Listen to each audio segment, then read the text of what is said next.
away on the new show this morning. I'm getting there. I'm getting there. So lovely to have you with us. Let's Thank you. talk about glaucoma. Um, I have a very basic understanding of it. We also know that it's World Glaucoma Week, and the South African Glaucoma Society would like to share what to look out for so that people know what they should, I suppose, be aware of regarding signs and symptoms.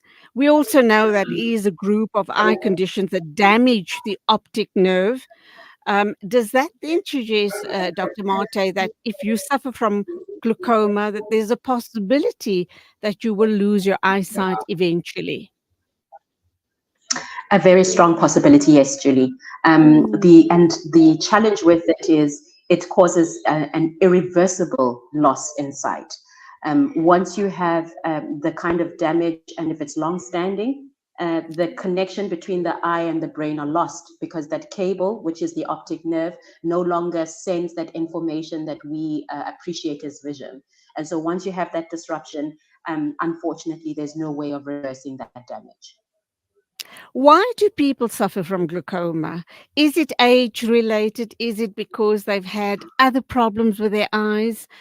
Who is the candidate for glaucoma? So there are a number of risk factors that we do often talk about. Probably the most important and significant one is aging. So as we get older, we're prone to various conditions, and glaucoma is one of them. So that's probably the number one risk factor. And then patients that do suffer from other medical conditions such as diabetes and hypertension, they can be at increased risk for glaucoma. Patients who have a family member that's been diagnosed with glaucoma. So it is a highly heritable disease. And so if you are aware of someone, and we often refer to immediate family, it would be an indication to get screened at the least. And then patients who are short-sighted seem to have an increased risk, as well as patients that might have had an injury to the eye, and that could be many years after the injury. They would be at risk of developing glaucoma. And it's also not just adults. Glaucoma can affect children, although to a lesser degree. The prevalence in children is much less, but in adults a bit more. And uniquely in the South African context, and I'll say the African population, these patients tend to have a much higher risk. What we've seen globally is that there's just an increase prevalence or proportion in the way that African descendant people develop glaucoma. And also they tend to develop glaucoma at a much younger age. We talk about over 40, generally around the age of 60, but we're seeing a very different pattern when it comes to African descendant patients and people. Is there any specific reason why we're seeing higher rates of glaucoma in Africans and on the African continent? Has it got to do with lifestyle perchance or any other factors that brings us to the issue around African people being at higher risk? It is a mystery even to us in trying to understand specific reasons. Of course, there are other social reasons which might explain why patients delay in terms of coming forward and being screened. And as we understand, once you have socioeconomic factors where low income, low levels of education, sort of poor access to healthcare, all of these things will definitely impact the rate at which people are able to be screened and accessing the healthcare service. We still have very large rural communities, not just in South Africa, but on the continent. And so being able to connect a patient with a specialist. And this is the other thing with glaucoma. The diagnosis is made by an ophthalmologist. And I mean, in South Africa, we probably have around 600 specialists, ophthalmologists, qualified ophthalmologists. So you can imagine there will be areas where patients might not even be able to access ophthalmology. And whilst we do have a good system of referral, so we've got optometrists that become very critical, as well as primary healthcare nurses and ophthalmic trained nurses, they become very critical in terms of being able to pick up when there's an abnormality and channeling the patient correctly so that they can get screened and a diagnosis can be made early. So there are a couple of challenges, but just in terms of the prevalence or disproportion unique to African descendants still remains quite a mystery. What is also frightening, rather scary, is that only 1 in 20 people are actually aware that they have glaucoma. And the other scary statistic is that 50% will be blind in one eye by the time they seek the proper medical health care. Is it reversible then? No, the disease Oh, itself is not reversible, unfortunately. And you know that statistic of 1 in 20 really jumps to about 90% in low income countries, where up to 90% of people are not aware of the disease or having the disease. So this is the sad thing, and I think what adds to this is it it's a disease we call a silent thief of vision. Most patients will not experience any symptoms, will not present any obvious symptoms initially. And by the time they do pick up that there's a change in vision, there's a significant amount of damage that has happened. And so being able to, address a disease that doesn't really announce itself, though there are some symptoms that people and patients should be aware of, and this would include chronic headaches. So again, this is a very non-specific symptom, but if you're having headaches and if you've had a diagnosis of migraines, it's well worth the effort to be assessed and screened for glaucoma. Some people might complain of eye pain, they might complain of tearing in the eyes, they might complain of a change in vision. So some patients might experience a sort of peripheral change or sort of a dropout in their blind spots. So struggling to see blind spots, struggling to see someone coming from the side, and then nothing. So there's a range of symptoms that some are quite non-specific. And I think if you've been struggling with any one of these things, and if you've had a diagnosis of migraines, just make sure that you are screened and assessed by an ophthalmologist. okay. Very worrying what you've just rolled out now regarding tearing of the eyes, migraines, stuff like that, because those are very general signs and symptoms, are they not? And we can't kind of run with every one of those symptoms to an ophthalmologist. But be that as it may, let's talk more about it right after the ad break. We'll continue this very important discussion. And why is it important for us to be aware of it? And for people in poorer communities, I'm kind of wondering, would they have access to an ophthalmologist? What is the situation like in state hospitals? But all of that and more right after the ad break. We are talking with Dr. Nombuso Mathe. We're talking Glaucoma Awareness Week right here in South Africa.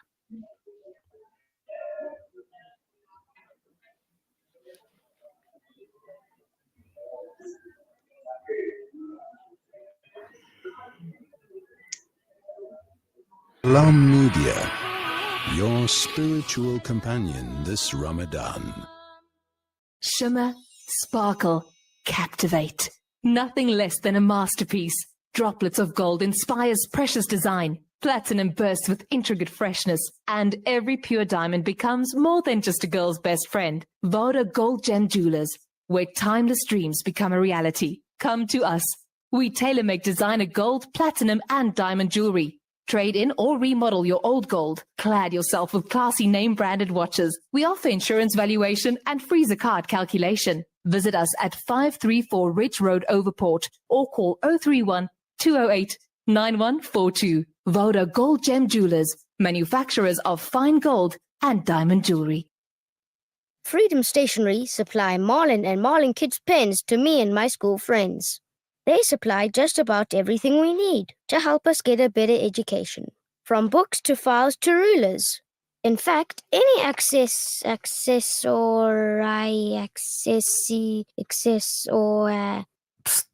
accessory. Any accessory we need. Freedom Stationery. Education for the nation. What does accessory mean?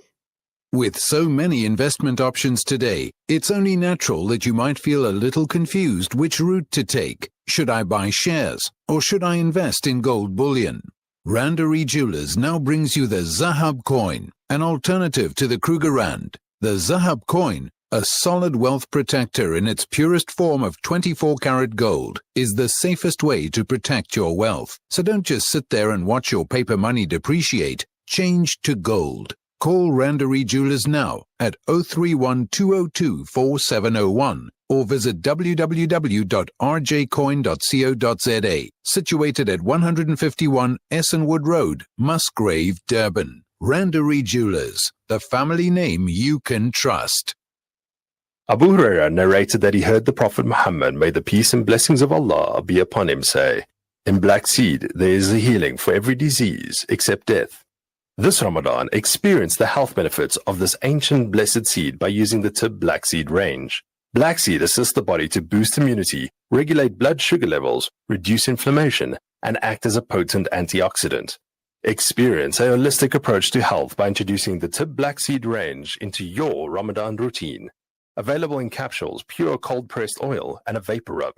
Trust Tib Health Sciences for quality black seed products. For more information, visit blackseed.co.za. Available at leading pharmacies. You are listening to Salaamedia live from our headquarters in South Africa. This is Salaamedia, keeping you company this Ramadan. Welcome back. It's exactly 11:20. This is the mid-morning show with me, Julie Alli. First time with you in this time slot after a very, very long time. But as you know, that every Ramadan, management becomes very creative by moving things around. I think they also do it deliberately. They're trying to get us out of our comfort zones. And that's not a bad thing at all. I think we also need to be on the ball all the time, so it's just as well. And of course, I say that tongue in cheek, but really the whole idea is for us to maximize and optimize on the quality of the program that we put out in the month of Ramadan. So we do sincerely hope that you're enjoying all the new faces and all the new voices right here on Salaamedia. And before we rejoin our first guest, and that is, of course, the lovely doctor, and she is Dr. Mathe. We're talking about Glaucoma Awareness Week. Let me just share something with you.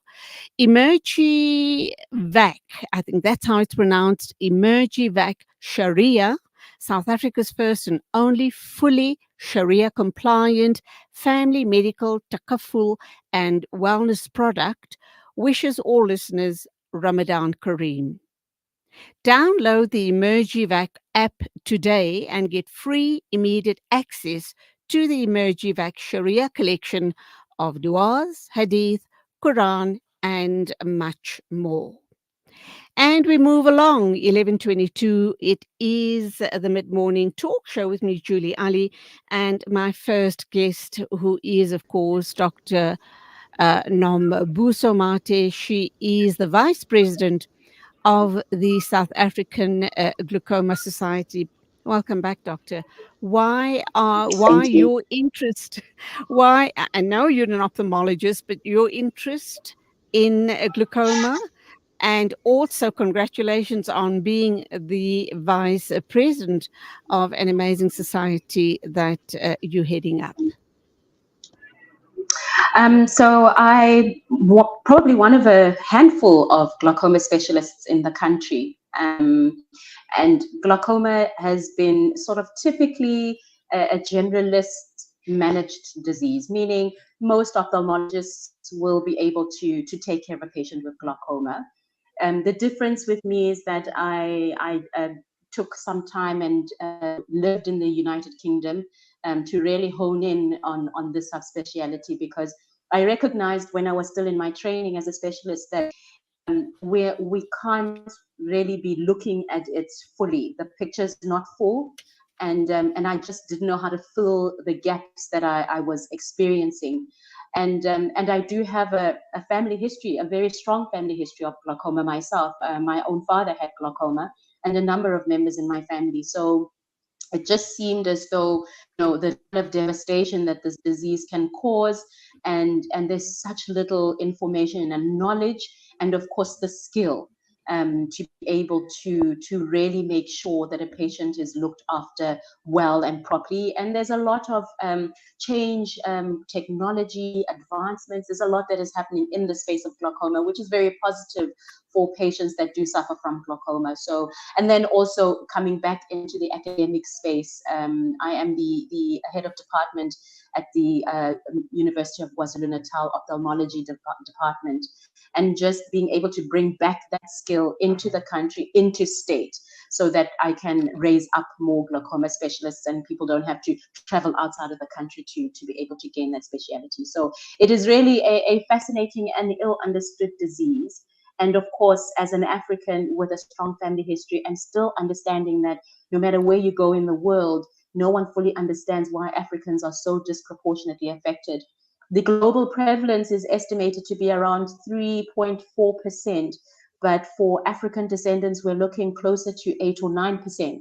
And so there needs to be more work to be able to understand why. And so that's really my interest, how my interest came Okay.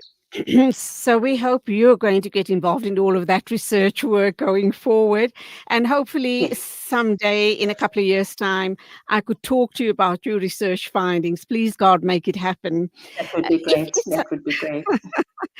if for some reason, all right, if a layperson comes to you and they just want to understand very simplistically what is glaucoma, would it be fair to say it's like, because I've heard this somewhere some time ago, and you can correct me, it's like having pressure on your eye, like other people suffer high blood pressure. This is now a high blood pressure on the eye. Is that a correct explanation of what glaucoma is? It's a reasonable explanation. The way that I explain to patients when they come to me, I ask them to imagine themselves standing in front of their kitchen sink. Now, the sink part is your eye, and there's a natural process that happens where the eye fluid is created. It must be this way so that the eye can work normally. And if you look at most kitchen sink have got a strainer, a little sieve that sits at the base that collects your food particles. And so what happens is in glaucoma, we also have a similar sieve system in the drain of the eye. So the fluid is made in the eye, and then it is circulated and it drains out of the eye. What happens is those drains stop working over time. So some patients don't have a very high pressure. This is what complicates the disease. Most patients will have a high pressure. Not every patient has a high pressure. But what we've come to understand is that there's a dysfunction or a malfunction in the drain. So that fluid that is meant to drain out does not drain out. And so your eye doesn't stop making the fluid, and it just builds up and builds up and builds up and creates this effect of pressure. So what we are able to do is to manipulate with our treatment, whether it's medication, topical medication, whether it's laser procedures, whether it's surgery. We're able to create a system that allows for that fluid to either drain out or to assist the eye to make less fluid to compensate for that part of the drain that's no longer functioning. So that's essentially what happens. And over time, the disease extends to not just involve the surface of the drain, but the entire plumbing system, the whole plumbing mechanism. So when I explain again, I say, imagine at your sink, you can't see the rest of your plumb, where the drain. So you can just see the top part, but you can't see the rest of the plumbing, and it goes into a sewage. So once your disease is advanced, the entire system of plumbing is affected. So ideally, to be able to catch the disease early, so we can assist where at that drain, just at the start of the drain. That is the ideal, before the entire plumbing system happens. And with that change in the pressure, it's that chronic effect, that long-term pressure on the nerve. It's a slow evolving process. It's not an immediate process. And so that strain on the nerve just makes bits and parts of the nerve die off slowly. And it's not the change doesn't happen so so largely that you're able to notice that you've lost your vision. It's such a small change that you don't even see. And the brain and the eye have an interesting way of working. Each eye gives you an image that is different to each other, and each eye feeds into the brain separately. So if you've got a disease process in the one eye and the other eye is perfectly fine, the brain will fill in those gaps. So if there's vision loss in one eye, the brain may fill in those gaps, so you're not able to notice up until you cover the abnormal eye. So most patients will say, something went into my eye and I realized I can't see. That's really because now they've occluded one eye and they can see that they've taken away what the brain does in terms of overlapping these images. So this is part of the challenge, that the vision doesn't happen, even if you have glaucoma in both eyes. The change in vision doesn't always happen the same way in both eyes. So those gaps can be filled. And we really want people to be able to pick up on very subtle signs, very, very subtle changes. A lot of patients that are drivers will tell me, what I started noticing was I couldn't gauge the distance between my car and the car in front of me. So it's little subtle things like that. Or if you're standing in front of an aisle in a shopping market, and you see an item, and then the next minute when you're trying to reach for it, you don't see it. That's sort of an experience. Those are subtle things that most people wouldn't know, and they might not be able to link it to a problem. And so it's just being able to have platforms like this where we can share the message and encourage people to start paying attention to any changes. And if you see a change and it's a week and you're not seeing a difference, please consult so that you're not sitting on a problem that just prolongs and gets worse. So let me ask you these questions regarding issues around the eye. I wear spectacles as well, as you can well see. I'm short-sighted, had this problem from a very young age. I'm now finding that I have a problem with blocked tear ducts. And I will have to eventually go and have it seen to. I've been told I need to have something called a DCR, and the snipping of the one tear duct. On the one side, the DCR, on the other eye, 3 snip cut on the, I'm sure you know what I'm talking about. Yes. And that will then alleviate the problem. Does that make me a candidate for glaucoma as well, or is it two totally separate issues? The issue with the DCR is simply because of the blocked tear ducts. What is the prognosis there? So the fact that you are short-sighted already places you in our risk category groups. And the degree of short-sightedness also might determine your risk. So the more short-sighted you are, the more we would encourage you to be assessed. When it comes to sort of tear dysfunction and a dysfunction in the lacrimal system, that in itself alone isn't connected to glaucoma.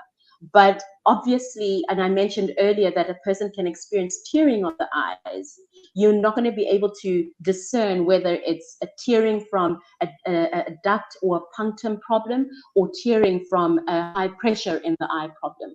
So that's where I think, you've seen an ophthalmologist and they've given you their advice. They must have look at your nerve and must have checked your pressures to be able to ensure that they're not missing a diagnosis. So when we examine patients, and if they're coming with one disease process, we will always take the opportunity to just make sure, especially once you're over the age of 40, we will take the opportunity to make sure that we're not missing anything. We can't wait for you to give the complaint of symptoms. We must, be opportunistic seekers of disease when we have that chance. So, Dr. Mathe, speaking to your yes. You'd asked about your tear duct issue. So, there's different treatment strategies. With most things, even with glaucoma, we would start with treatment that is more conservative. So things like plugs for your puncti, which then just increase the amount of tears around the eye. Also, just addressing why you have a tear problem. Have they excluded any issue with the surface or the skin of the eye? If they've noticed that your puncti are an issue, of course, they would have discussed that fully with you in terms of your treatment options. DCR, yes, is one of them. Sometimes we first just snip the puncti to open it up a bit more before we go into the DCR, where we reconnect your plumbing, let me put it that way, your tear plumbing. So there's different treatment strategies to that, and I think you've already received quite a bit of advice. Thank you. Whatever you've now just said to me does match up with what I've been told. So thank you for that. And I hope that this information is useful for other people out there as well. Someone's asking about why do they have problems, never had it when they were younger, but can't see, not very confident driving at night in the dark. They don't see well at all. Is it age related? Or do they need to get their eyes checked up? And also they can't see items, black on black. So if you have a black tablecloth and you have another black item on the tablecloth, whether it's day or night, the person seems to have problems discerning, the two items from each other. Yeah. So, I mean, there's a whole host of potential conditions that might explain. I think what's important is that they absolutely need to be assessed. There isn't one single diagnosis. I can tell you now that even with glaucoma, patients do struggle with contrast. So being able to view images that would be in contrast. So white on black, black on white. Some people struggle when things are dimmer. So, and again, there are other conditions. There are retinal conditions that might do that. Even if you're not born with something, it doesn't mean that you might not develop something as you get older. And there's certainly a host of retinal pathologies that might account for some of those symptoms that have been described. Also with that, yes, with age, things do change. When we're younger, our eyes and just tissues in the whole body is stronger. So we're able to compensate for some minor deficiencies, if I can put it in that way. So there's some people that may have been short-sighted from when they were young, but it's only when they're older that they require spectacles. And that really just speaks to the laxity of tissues, the way that the eye changes with age, that might then expose previous deficiencies that one could compensate for when they were younger. So I would advise them as a starting point, at least see an optometrist who can rule out the most obviously treatable things with spectacles. So that would be short-sightedness, far-sightedness, presbyopia, or what we call a struggle with reading vision. And then something like astigmatism, which often drivers struggle with at night. That's usually one of the things that they point out, that they struggle to drive at night. They can't see the headlights of other cars clearly. So I think an optometrist would be critical, and most or many optometrists do check pressures as well. And some optometrists are able to take images of the retina. So they'll be able to quickly pick up if there's something that requires referral, and they should be able to refer you promptly. Okay, on a lighter note then, I've been told as I was growing up as a child, eat your carrots, they're good for your eyesight. Do you subscribe to that as well? So I generally, and I get this question all the time, especially the kind of patients that I see from a glaucoma perspective are, those patients that are really looking for any kind of advice to help improve the health of the eyes, the health of the nerve. There are a number of vitamins that have demonstrated to complement eye health. So eating 100 kilograms of carrots is not going to improve your vision, but just an overall improvement in just your health.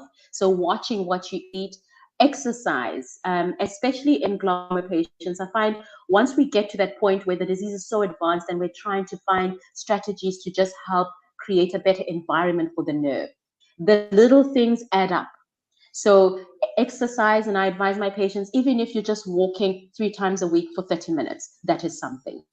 So including diet, if you're having a variety of items, so the more colorful your diet is, the more you're able to support your body's needs. And as we get older, those needs get a little bit more. So the body gets less and less adept at being able to make its own vitamins or keep the vitamins that it needs, and we just need to assist it. So being able to just increase the different vitamins, and sometimes people need to actually be tested for low vitamins in some instances. So I wouldn't just say, go and plant carrots in your garden and only eat carrots, but certainly be aware that every little thing that you can do on your side adds up. And the little things add up to something bigger. And in just generally keep looking after yourself and not just your eyes. It's definitely advisable. I think that's where we're going to leave it. Before I let you go, is there anything else important that you'd like to share with us?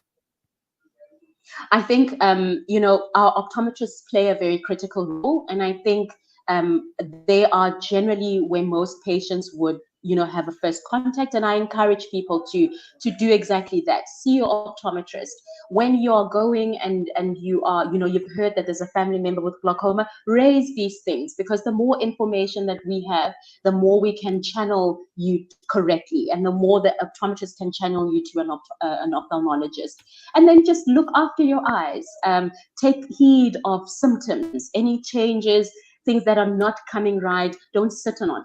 Rather have yourself assessed and screened so that we are able to pick up things earlier. Dr. Nombuso Mathe, thank you indeed for being with us on the show this morning, highlighting Glaucoma Awareness Week. What a pleasure talking with you. Hope to hook up with you again sometime in the future. Go well and keep safe. Thank you for the invitation, Julie, and thank you to your listeners. It is exactly 11:39 news. Not news and views, but the mid-morning talk show. I knew I was going to trip up because obviously I've been doing news and views for such a long time. So please forgive me for that. We are moving along with the mid-morning show, and in a minute or two after the ad break, we'll be joined by Dr. Nazim Abrams. He is from the Lighthouse on the Horizon. It's a rehab facility in the western part of Johannesburg, and we're going to be looking at how we support patients of substance abuse in the Mubarak month of Ramadan.